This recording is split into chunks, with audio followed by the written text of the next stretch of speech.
We welcome you back to Lanier National Speedway in Brazelton, Georgia. Coverage of the RC Cola Moon by ASA Southeast Asphalt Tour. Pole starter Joey Center on pit road briefly. A couple of adjustments there. Well, after that spin on the racetrack, he didn't like the car anyhow. Let's head to pit road and make a change. All right, restarting here, lap 10. Car number 6, Chris Wharton. He's from Alabama. Restart leader. He jumped to the early lead on lap number 1. Paul Kelly from Pendergrass, Georgia, up into second spot. Side-by-side racing all over this 3/8 mile layout. And Scott, the question for a lot of these guys has got to be track position at this point. I mean, if you're starting on this second attempt way back around 15th, 18th spot, you've got to get to the front pretty quickly here. If you're going to try to win this race, you better make a move in a hurry. We talked to Joey Center earlier about what it takes to do well here at Lanier. We wanted you to hear what he had to say. Joey, tell us about the handling of this racetrack and how you will know if it has changed. Usually, if you smell manure, there's a chicken house right down the road, and usually if you smell manure, you got a loose track coming up. It's just been a tradition we've kept up with for years we've been here, and it usually comes out pretty right. It's going to get loose. Some people say it's going to get tight. You just can't ever tell. But if you get loose, you can always go up to the high side. It's got a good groove up there, and you can get on the high side and ride a little bit. I know it sounds crazy, but a lot of that has to do with the humidity level, the fog, and how it kind of hangs in the air. You've seen it to your own house, and that's what happens to this racetrack. It gets a little bit slippery, or if it gets dry, hey, it's a great racetrack. Well, Shane Sawyer in the 38 found the right combination a moment ago. He whipped around Paul Kelly to pick up second spot. Now let's see if Sawyer from Buford, Georgia, can do anything with the race leader. Enterprise running order top of your screen. Enterprise, the official rental car company of the ASA Southeast Asphalt Tour. Stephen McCurley in 5th now in front of Jason Hogan, who's 6th. Dwayne Begay's had his problems getting going here. He's back in 7th. Russell Fleeman, a guy who's well known from this area, just barely in the top 10 in front of Kyle Fowler. Let's take a look at Hogan and McCurley. They've got a great battle for position here down into turn 3. Woo! Hogan drove it down into that corner, brakes all the way in, and he makes that move. Jason Hogan in the 92 car. New paint scheme on that car from the last time we saw it. Beautiful race car. He gets around Stephen McCurley. Now let's see if he can get going and try to reel in the race leaders. Joey Center with that pit stop way back in 27th position. So for a guy who started on the front row, he's really got his work cut out tonight to try to get back into contention here. And there's Casey Roderick in the 9, working on Dwayne Begay's 45 car.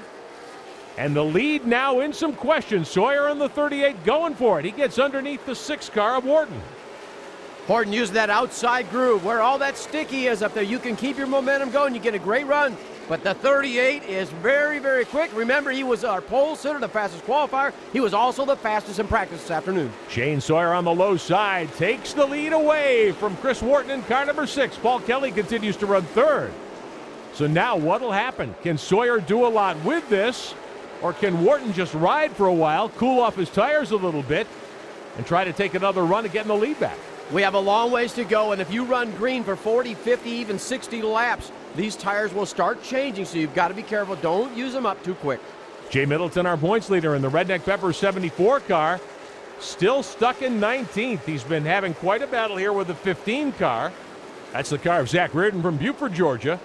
And car number 2S, that's Dennis Wilder. He's from nearby Commerce, Georgia. As they fight for 19th, 20th, and 21st. And Middleton, his car seems to be working okay, Scott, but, he just can't gain enough speed at the moment. Got a little bit free up off the corner that time. He's really pushing the pedal as hard as he can to make his car go. But it's one of these racetracks, if you just can't find the handle, you just can't get there. Reardon on the bottom looks as though he's going to be able to bump Middleton back another spot. And if you're Jay Middleton, 5 races to go in this inaugural season. He badly wants the championship in the RC Cola Moon by ASA Southeast Asphalt Tour. This is not the kind of night he wanted. Well, but I think it's a safe night. I think he come in here, just race hard, race with these local guys, get a good race under his belt. He's got a huge points lead. Take care of that. Good battle for position. Reardon on the bottom in that black 15. And then Dennis Wilder in the 2S, nearly 3 wide for a moment. Trouble, caution on the Speedway.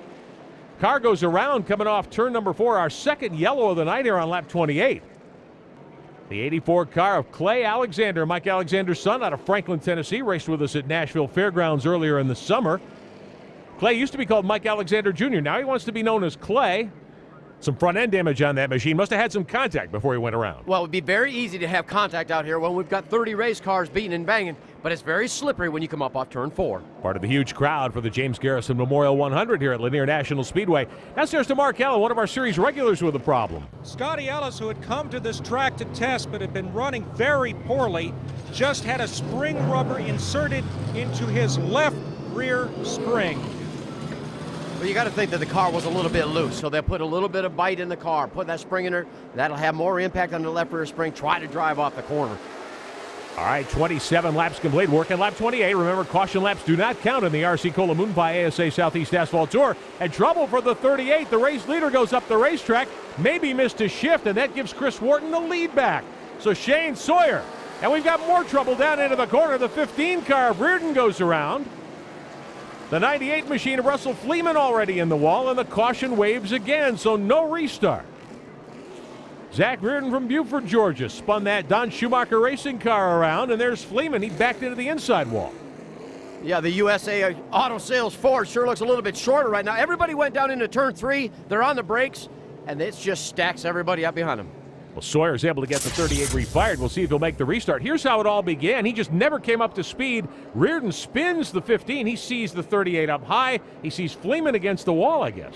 Well, it all started stacking up. The 98 got turned around. He got hit from behind, and then all heck broke loose. Work going on pit road, trying to get these cars ready for a restart when we continue tonight at Lanier.